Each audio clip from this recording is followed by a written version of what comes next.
ভাগের জাতি করে দেওয়া, এটাই বোধহয় এদের পিছনে ষড়যন্ত্র। আমাকে এটাই অপরাধ যে আমি মানুষের জীবন মান উন্নত করার জন্য কাজ করেছি, আর সেই জায়গাগুলিকে হামলা করতে হবে।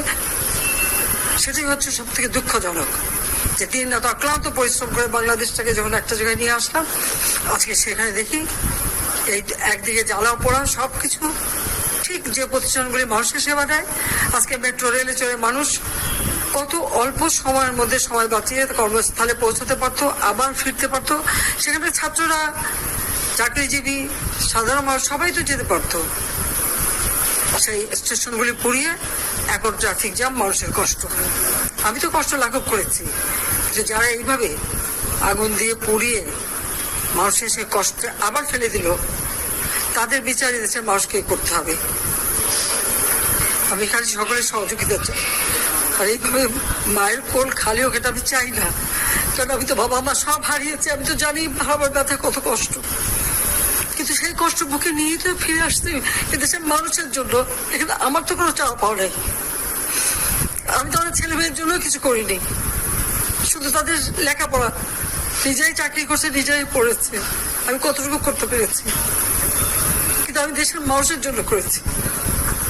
আজকে অন্তত মানুষের ভাত খাবার ব্যবস্থা, চিকিৎসার ব্যবস্থা, তাদের কাজের সংস্থা সবই তো করে দিচ্ছিলাম। যখন আমরা একটা উন্নয়নশীল দেশে মর্যাদা পেলাম, তখনই এই তাণ্ডব করে ঠিক যে জায়গাগুলি মানুষের সেবা করে সেই জায়গাগুলিতেই আঘাত। শিক্ষা প্রতিষ্ঠানে হল ভেঙে দেওয়া।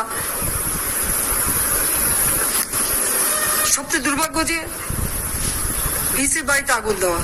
এর আগে একবার ঢাকা ইউনিভার্সিটি ভিসির বাড়িতে আগুন দিয়েছিল, আপনাদের মনে আছে। রংপুরে সেখানে আগুন দিয়েছে, ময়মনসিংহ কৃষি বিশ্ববিদ্যালয় থেকে শুরু করে বিভিন্ন জায়গায় এই তাণ্ডব চালিয়েছে। রাজশাহীতে এই তাণ্ডব চালিয়েছে। বিশ্ববিদ্যালয়গুলিতে সেশন জট ছিল, আমি সরকার আসার পর থেকে কোনো সেশন জট নাই। লেখাপড়ার মান উন্নত করা, যাতে এখান থেকে পড়ে আবার বিদেশে পড়তে হবে, সেই ব্যবস্থাও করে দিয়েছি।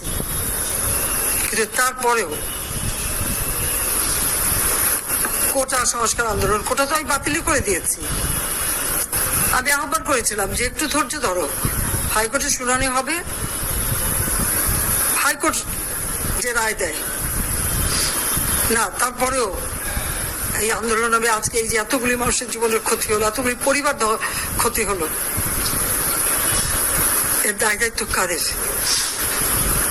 আমি দেশবাসীর কাছে সেই আহ্বান জানাবো যে এই ধরনের ধ্বংসযজ্ঞের জন্য এই দেশকে নিয়ে আর কেউ চালাতে না পারে। আমি সকলে সাহায্য চাই, কারণ আমি চাই না এভাবে মায়ের কোল খালি হোক আর এভাবে মানুষ অসহায় পড়ুক।